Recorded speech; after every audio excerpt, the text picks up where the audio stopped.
I know everybody always says this about the past, but they really did seem to be the glory days. The scripts were so incredibly good. And that, of course, is because of Betty. Without your script, you're nothing. I mean, that's the thing that I choose first. I don't say who's going to be in it. I say, give me the script. If you're, as I then was, a young actor, you're looking for every support system that you can have, and she was the most incredible support to me. We've got the pleasure, no, the honour this evening of spending some time with Betty Willingales. When Betty left the BBC, the then Director General, Michael Checkland, said to her, "Betty, no one will ever have a career like yours again." He was right. And that's what we're here to celebrate. A unique career which still continues and amazingly takes us from wartime London in 1944 to the present day, from the Library of Bush House to her stewardship of the classic serial. It's rather amazing, I think, that Betty looked after 49 classic serials. So you'll understand we can't mention every single one of them, much though we'd like to. But we will be reflecting on them through scenes that Betty's chosen especially for this evening. And so I think we'll start in the present, because Betty has been working for the last 13 years on one of television's longest lasting successes, the redoubtable Midsummer Murders. A huge achievement. It has made 80 two-hour episodes, and so we'll start by looking at a scene from the very first of those 80 episodes. Seems to me, Mrs. Rainbird, you must see a lot from your Erie. My hide. Yes, I'm a keen observer of wildlife. Birds. I thought I saw a pair of binoculars. Yes. You'd be amazed how many species I can pick up. Oh, here's Denny. You good boy. Here's the tea. Do help yourself, Chief Inspector. The clubs are anchovy, salmon spread in the hearts, marmite spades, and potted meat diamonds. I'll just have the cup of tea, thank you. Yeah, and me, thanks. Now, I expect you want to know if I saw anyone around at the time of Miss Simpson's death. That was in my mind, Mrs. Rainbird. Did you? It must have been about... between 7 and 8 yesterday evening. And yes, Mr. Barnaby, there was someone. Catherine Lacey. Iced sombrero, Constable? No, thank you. And I'm a sergeant. And Catherine Lacey was the only person you saw yesterday evening. Is that right? Yes. You know, Mrs. Rainbird, I'd have said that 8 o'clock was a bit late for your hobby. I mean, what are you likely to see flying at that time? Owls. You really liked Caroline Graham's novels when you read them. Yes. So what was it about them that made you think this was going to work? Well, I'm afraid, you know, we're all in the same game, aren't we? And I thought, gosh, I think these would dramatise well. And there were only 5 of them at the time. But I could see that people could write their own stories. And did you think they were like an antidote to all the other Oh, police yes, I series had and got things? awfully fed up with marvellous, I'm sure, you know, lots of police series in which everybody bashed each other and, you know, they were always miserable and all the wives hated being married to policemen. So when we finally got the go-ahead, it's a very loose formula, Midsummer Murders, but part of it is that as little police procedure as we can get away with as possible. No car chases, no punch-ups, and as little humping as possible. But above all, a happily married policeman. Happily married family policeman. It's worked. Did I hear you say humping? Yes, I did, actually. I do know what it means, Jonathan. I do know what it means. Now, I suppose what you're most famous for is your love of the classics. And I think those who know you well are aware of your predilection for a really good thriller. You've never seemed to me to discriminate between the popular novel and the classic novel. I mean, what do you look for when you get that moment of wanting to do something? It's so simple, Jonathan. It's always a good story, a really good story. And that's the criteria That's that the runs criteria, through totally from Midsummer to from Midsummer I, to I, Claudius, absolutely. You seem to have read everything. Betty, let's do a thriller. Oh, Not yes, quite. it's this little one that was published in 1932 by some remote press in Scotland called We the Accused. What's that, Betty? Oh, Johnny. Where did it come from, this love of reading? It was my mother completely read. She was a great reader and read to me. So I didn't get kids' books. I got Tale of Two Cities, David Copperfield, Anna Karenina. You know, and just What, like love Anna them. Karenina at night instead night. of Harry Potter or something? Absolutely, oh yeah, absolutely, yes. Oh, well, but that's I loved expensive. it. I loved it. She made it From me. the beginning? From the very beginning, yes. yes. And when you were working at the BBC, you're not really a typical sort of Oxford-educated scion of the BBC, No. are you? And in No. fact, there was a nice producer called Elwyn Jones, and he said of you, which was a compliment, that the thing he liked about you, he said, was that you were more Rotherhithe than Rhodey. Yes. Were you born in Rotherhithe? I was born in Rotherhithe. And your dad was A lighterman. What's that?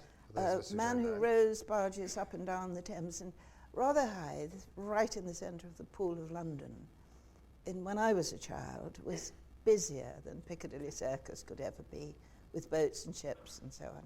You were brought up during the war, and you left school at 16. Yes. This was in 1944. There was no question of further education? None. My dad wanted me to go and work in Peak Fiends biscuit factory. Which And I didn't want to do that. No. So what you thought was a good idea for a 16-year-old girl from Rotherhithe was to go and knock on the door of the BBC. Absolutely, yes, yes. Why? Why? Because I thought I might get a steady job, which we all needed, steady job. And I also thought it might get me near to what had been my ambition, never fulfilled, to work in the theatre. I'd always loved the theatre. Is that because your mum used to take you to shows? Yes, yes, yes. So you kind of wrote to the BBC in a very Betty Willingales way, and you got an interview. I got an interview, With yes. who? I got an interview with the librarian of the BBC, who was a lady called Florence Milnes, and she was a great friend of Sir John Reith. And she interviewed me. She wore a hat, and she had a nervous tick, which I didn't realise until later, because every time her nervous tick went, I smiled. And I think that I got the job because she thought I was agreeable, really. But what she was offering was a junior, very, very junior job in the library at Bush House. Didn't know where that was. And she explained it was the European service and that all nations in Europe were represented. They broadcast 24 hours around the clock, you know, from Albania to Yugoslavia. Yes. And what was it like for this sort of 16-year-old girl from Rotherhithe? Oh, heady. Well, who were you surrounded by? I was surrounded by practically all the intellectuals, artists, actors, philosophers, you name it, all who had escaped from Europe. And they were all massed in this one building. I never felt the lack of a university education because I got one there. It was 1955 when you finally transferred to the BBC to Television. BBC Television, to run the script library. Yes. This coincided with the arrival of ITV. Yes, same everybody week, was yes. everybody was running scared. And what was happening in the script library at that time? Well, ITV drama completely knocked the BBC flying, and which was sad. The BBC mostly did theatre plays. Poor Michael Barry had never got any money out of the top brass, which is they're all journalists. Drama was the poor relation. But even they noticed something had happened. So there was suddenly a great push, a great expansion to bring people in, to teach them to write for television. It's also where I read my first script. which I've never forgotten. It said it was a vicar's study, and the maid rushed in and said to him, "The undertaker's in the parlour screwing down the missus, and there's boiled eggs for tea." Now this coincided with the sort of emergence of the script editor as a job, didn't it? Quite a while after, actually. Well, something Sidney Newman brought in. Yes, because Michael Barry left after a couple of years, and Sidney Newman was brought in, and he first of all divided drama into three, plays, series, serials, and then set about bringing in script editors. They were to be totally writer's friend. That was the reason for their existence. Something which you admirably kept up for the rest of your life. Yes, indeed, I tried. You did? Yes. Now, and they were to be cherished. It was really a hunt for talent. Yeah. This job emerged, and you were actually offered a job as a script editor, weren't you? Yes. So what was the first script editing job you were offered? Z-Cars, which I kind of didn't think I could contribute to, so I said, no, thank you. Why? It was all that action stuff. No, I didn't think it was for me, Jonathan. I still wouldn't know what to do with it. And then you were offered another job, and that was on Doctor Who. Yeah, the very you first. You didn't do that either. No.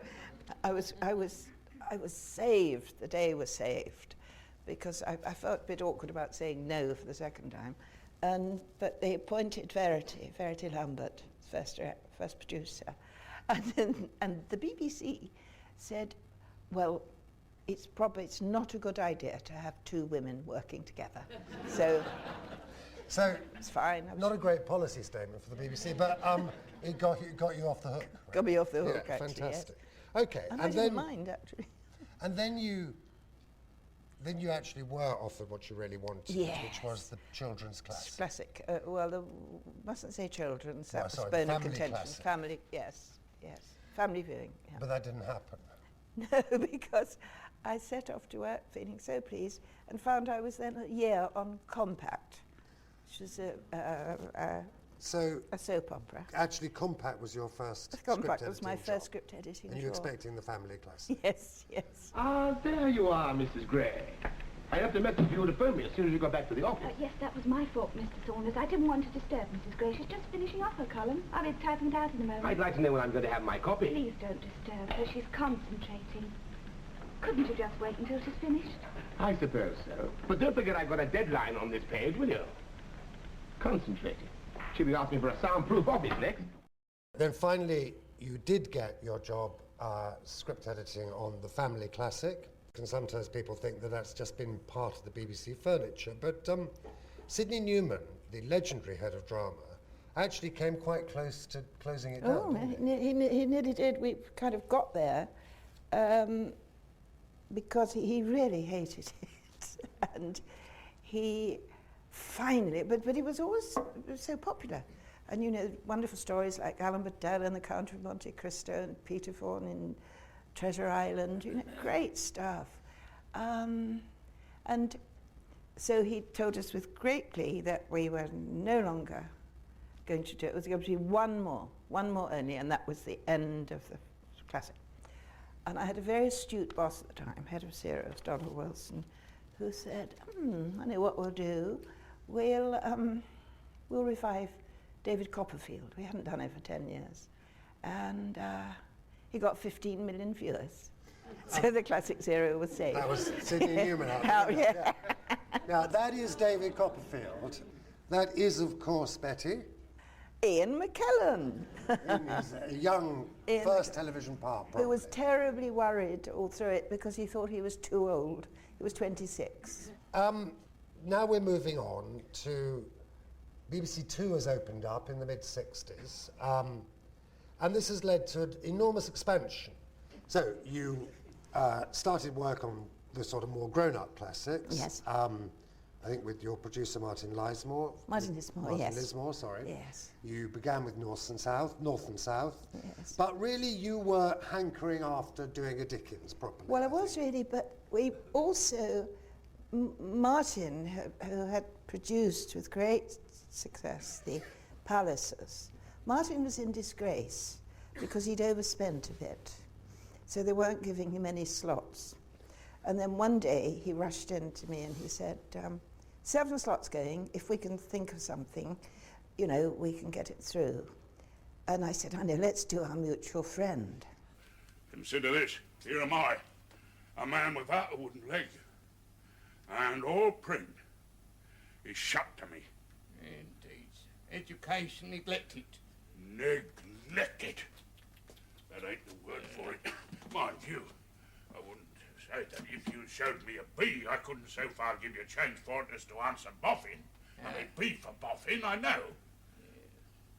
It ain't much. Perhaps it's not as much as could be wished by an inquiring mind, sir. Now look here, I'm retired from business. Me and Mrs. Boffin, we live on a competence under the will of a diseased governor. A gentleman dead, sir. Well, man alive, ain't I just told you, a diseased governor. Now it's too late for me to begin shoveling and shifting at alphabets. I'm getting to be an old bird. I want to take things easy. But I want some reading. I want some fine, bold reading, Wegg. I want some splendid, gorging book. Now, how do I set about getting that reading, Wegg? By paying a man truly qualified to do it so much an hour, say, twopence halfpenny an hour, to come and do it. Oh, flattered, sir, I'm sure. Since BBC Two began, and it had its huge success with the Forsyth saga, they'd always been looking for these long 10 to 12 episode serials. And so your contribution to this was, of course... Well, not entirely mine, yes. I, Claudius, was How did it come to Martin's you, answer. Claudius? London Films came to head of drama, I think, BBC. Jack Pullman was engaged. Was that your idea to take it to Jack? Yes, I didn't. He didn't need much persuasion because Jack had done War and Peace and all. I think he was absolutely wonderful writer. And was he scared of it? He couldn't get into it, so we were a bit late with scripts, and he suddenly got a turn on when he thought it was like the Mafia, and once he knew it was the Mafia, he could write it. And then we got a sudden call from head of drama that London Films had asked for a meeting, and we were told that they didn't like the scripts at all, and they didn't want us to do it. So we argued, we talked, we did our best, and we lost. And then I had an idea, which was a good one for one. I thought Jack Pullman talks as well as he writes, so he did come in. Within 20 minutes, we had another meeting, and he had London Films talking, you know. That in the palm of his hand? Absolutely, yeah. So after that, they were on After your that, side? went ahead. Phew, that was lucky, wasn't it? It was very close. So with its scripts by Jack Pullman, starring, of course, Derek Jacobi, John Hurt and Sian Phillips, let's look at perhaps the most famous classic serial ever made. How are you, grandmother?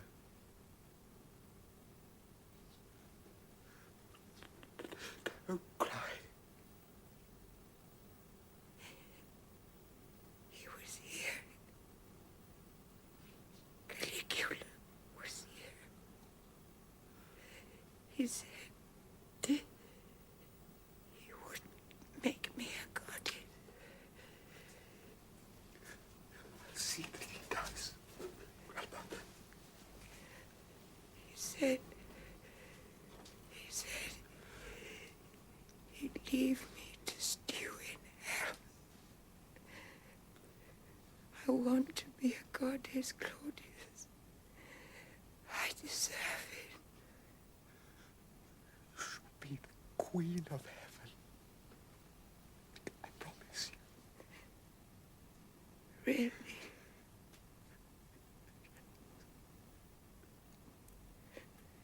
Go on playing the fool, Claudius. Stay with me till I go. Put a coin in my mouth to pay the ferryman for the journey.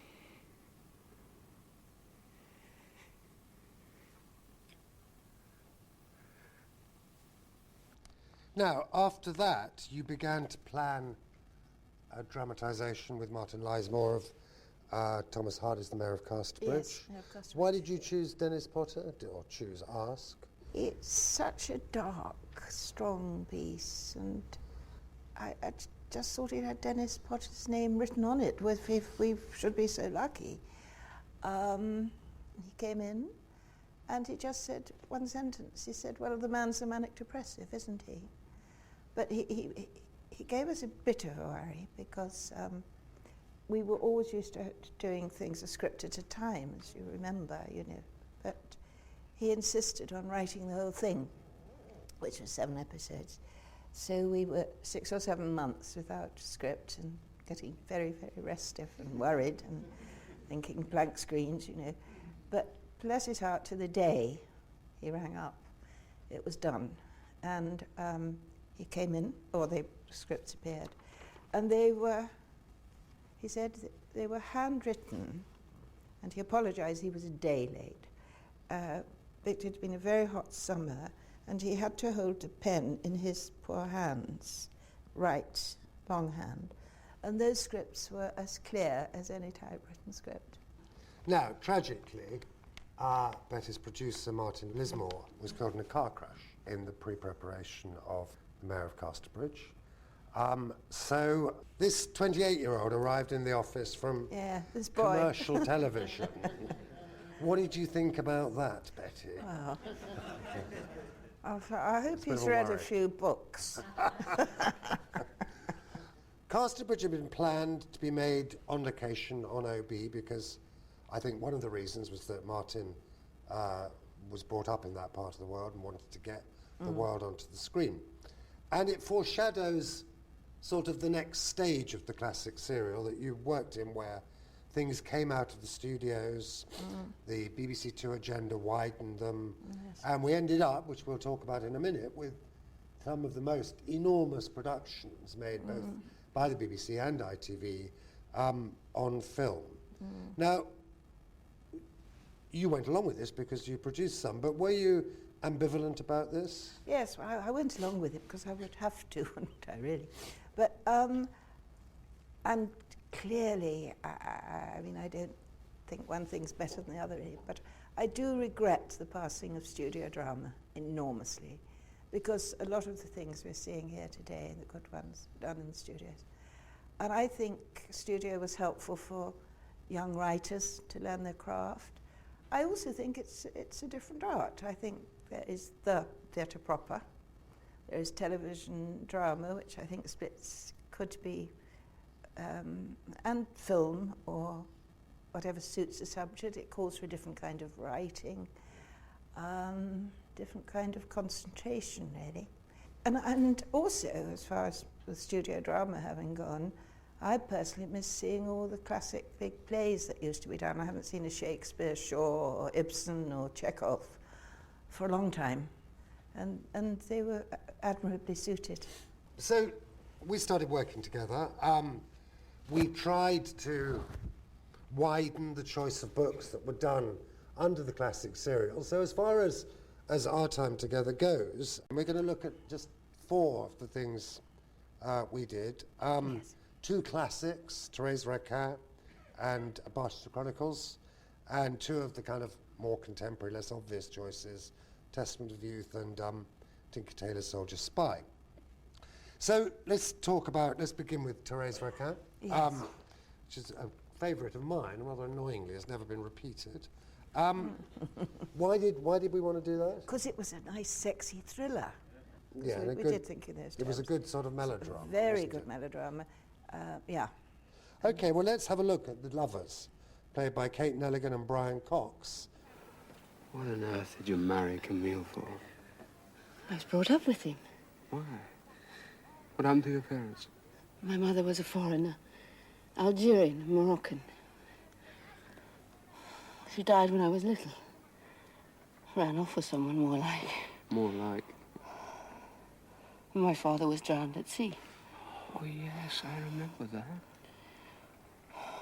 Madame Raquin was his sister.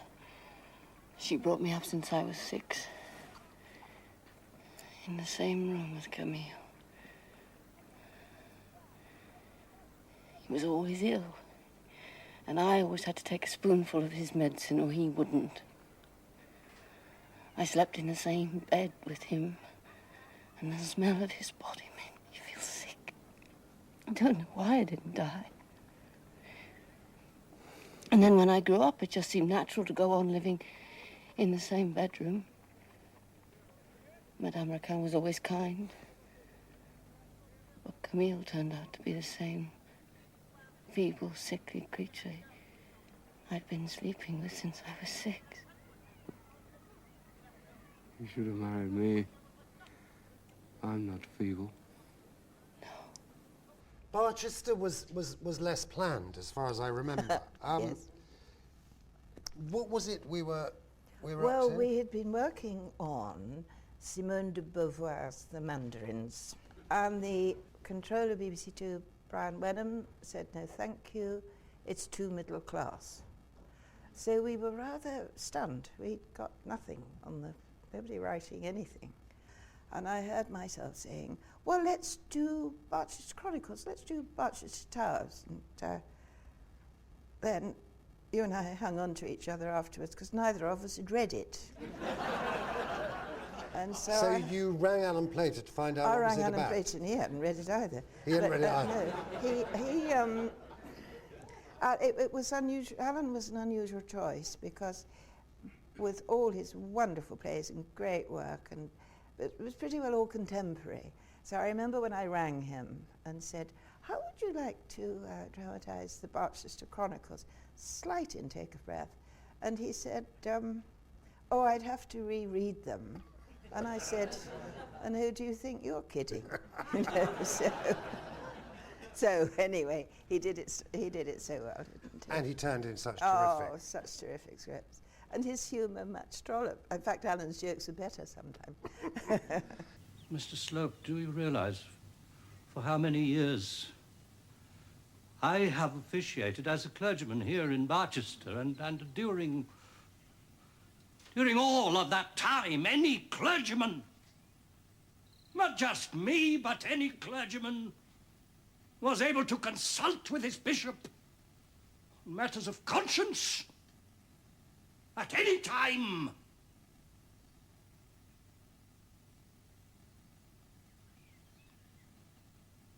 That has always been the Barchester tradition.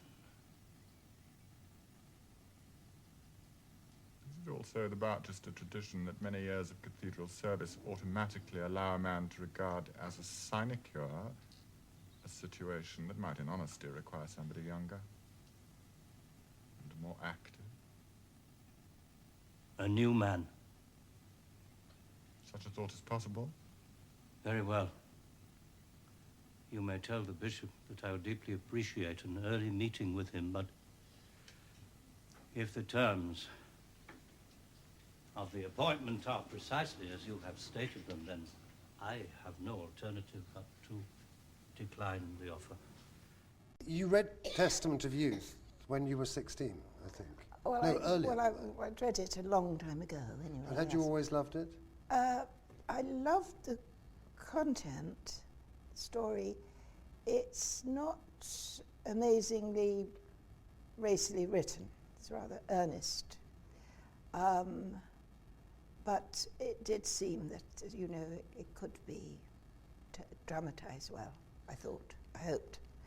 And we had the perfect person. We had Elaine Morgan, didn't we, from clever lady from the Valleys, got herself to Oxford, plays in the West End, amazingly warm. She gave it warmth. Do you remember Shirley Williams' act? No, I remember that. What Elaine had done. She said she'd humanised it. I say, Britton, have you had an invitation to have coffee with the bishop's wife? Yes. Oh, good. I'll call you then. We can go up together. No, we can't. Why not? Because I sent a respectful note declining the invitation. Well, moderately respectful. I thought it was supposed to be some sort of honour. No doubt. Doubt it's also an honour that he lets us occupy those poky little bedrooms in the servants' quarters of his ecclesiastical mansion. And lets us take it in turns to queue up in one dingy basement bathroom with never enough hot water. I'd feel even more honoured if he let us use those empty bedrooms and bathrooms upstairs that we're not considered fit to enter. But nursing is a holy vocation, isn't it? So why not throw in a little mortification of the flesh to make us holier still? Good Lord. You're really not coming? I mean, seriously, I think we're expected to turn up. There was a time I'd have come with you. I just sat there meekly smiling and listening to my elders and betters, and I'd have felt very romantic and moved and grateful while he told me about my duty to my God and my king and my country. Well, in the last 4 years, my God and my king and my country have stripped me of everything I ever cared for and everything I ever hoped for. And if he tried to tell me that I owe any of them anything, I might throw something at him. So no, I'm not coming with you. I'm not listening to that rubbish. Never again. In contrast, then came the days of Tinker Tailor Soldier Spy, which was a different thing entirely, really. It was the first big film production we'd done, and it introduced you to someone who became a lifelong friend, really, Arthur Hopcroft. Arthur Hopcroft, yes. It was the first time you'd worked with him. I've ever met him, yes. And what did you think professionally? I mean, what were his qualities? Yes. Oh, well, he just did it so quietly, competent, and he didn't believe in first drafts, did he? I mean, woe betide someone who said, oh, if we'll change a bit here and change a bit there. I think he didn't believe in any drafts. It wouldn't change, no, absolutely. But on the whole, Jonathan, I just felt that his dramatic instincts were so strong. So, what does George want from Connie? A bad boy. Her memory. To go over some very old ground, Connie. Hear that, Flush? First they chuck us out with an old bone, then they come begging to us. I was the best head of research the circus ever had. Everyone knew that. And what did they say the day they gave me the chop? That personnel cow. You're losing your sense of proportion, Connie. It's time you got out into the real world. Well, I hate the real world. I like the circus and my lovely boys.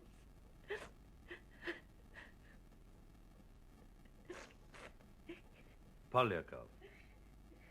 Alexei Alexandrovich Polyakov, Cultural Attaché, Soviet Embassy, London. Born March 3rd, 1922, in the Ukraine. Graduate of Leningrad State University. Height 5'10". Colour of eyes green, colour of hair black. Married, but unaccompanied by wife. And a 6-cylinder Carla-trained hood, if ever I saw one. He's come alive. Polyakov, just as you predicted. Of course he has. Of course he has. I knew it in my bones. The day he arrived, I thought, hello, I'm going to have some fun with you. Tough as a button. Cultural attaché, balls. Army written all over him. And now, really, we come to we're approaching the end of the story, really, with Betty this evening, when she became a producer in her own right and produced 4 absolutely magnificent, enormous productions made on film, just like she didn't want to do, of Bleak House, Tender as the Night, and, of course, The Fortunes of War. I'd always loved the books, and I'd think I'd bought them as they came out. But it never crossed my mind that they would ever be possible for television, because, you know, they covered such a wide canvas, and there were so many characters, and it was Egypt, Romania, you know. But then things changed, don't they? But things changed, and they became something and you could became imagine. Possible. And they sort of, I mean, the central character is based on Reggie Smith, Olivia Manning's husband, although she always used to deny it. Yes. And you knew I him knew in Reggie, Bush House. yes. Well, I knew him from my days in Bush House, because those were the days of the Reggie Smiths, Ray McNeice's, you know, all that lot who were there when I was there with them. And did you kind of see Fortunes of War as a sort of bringing back the memories of those days and those kinds of people. Do you know, I didn't actually. I knew I was at home with those kind of people. I thought I understood them. But it wasn't until it was all put together, I thought it's just like Bush House. You know, it's just like my Bush House days. That's those fantastic. officials, yes, it was amazing. And there was one moment, very briefly, where, again, this nearly didn't happen, wasn't it? Oh, it hit the buffers big and hard, yes. We had filming Yugoslavia. And we were due to go on to Egypt. And my associate producer, Richard Cox, had worked like a demon, getting marvellous film companies, all the hotels were booked. A great deal of public money had been spent. When we got the word from Egypt that we were refused to film, they were refusing us to allow us to film there.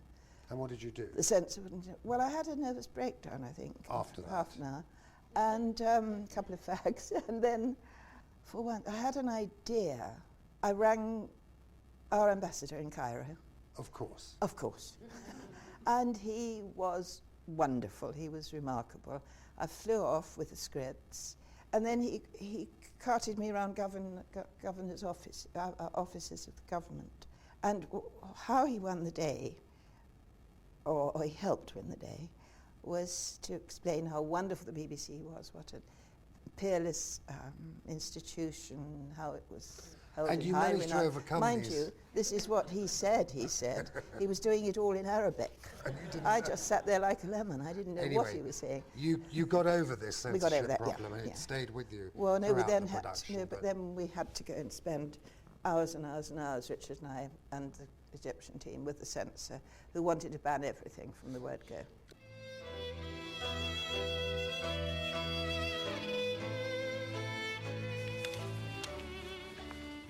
Meine Brieftasche, mein Geld, mein Personalausweis, mein Reisepass, mein Reisepass. He's lost everything. His ticket, identity card, passport, money. Izađite, proverit ćemo na stanici. Evo ga još jednom. Onestali. Ajde.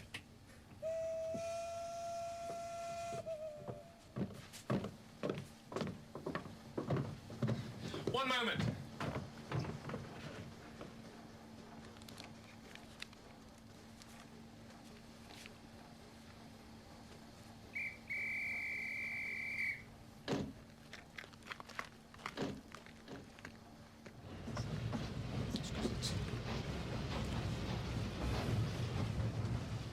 Who was he? A refugee. Jewish, I think.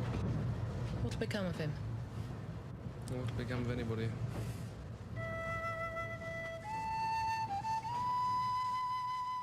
We have one final piece of end the occasion as John Nettles and his screen family from Midsummer Murders are going to present Betty with a special award from Bafta. You there? Great. Jane. Sweetheart, hello. Oh, lovely. And we are here, ladies and gentlemen, Jane Wymark, Laura Howard and myself, and we have more cause than most to be thankful for our lovely lady Betty Willingales, or God, as she's known in Midsummer circles. And we're here to present a special award from Bafta to Betty, and this award is reserved for those whom Bafta consider to have made an outstanding contribution to television over the years. And looking at the programs, the achievements that we've seen tonight, I think her contribution has been more than outstanding. It's been bloody marvellous. And I can't think of anybody else in the world more worthy of this award. Ladies and gentlemen, the wonderful Betty Willingales.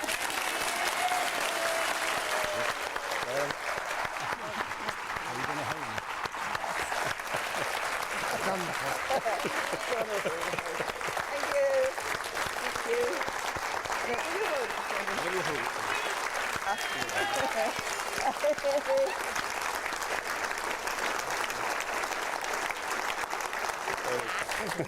you. Well, first, huge thanks to Bafta, and I am deeply honoured. But I'm also grateful to them for giving me the pleasure of seeing you all in one place. It's lovely. And I want also, though, to say thank you, or perhaps pay a tribute to another institution, my BBC, the BBC that was, that allowed me the privilege of working with so many wonderful writers and fine actors. I should be so lucky. Thank you all for coming.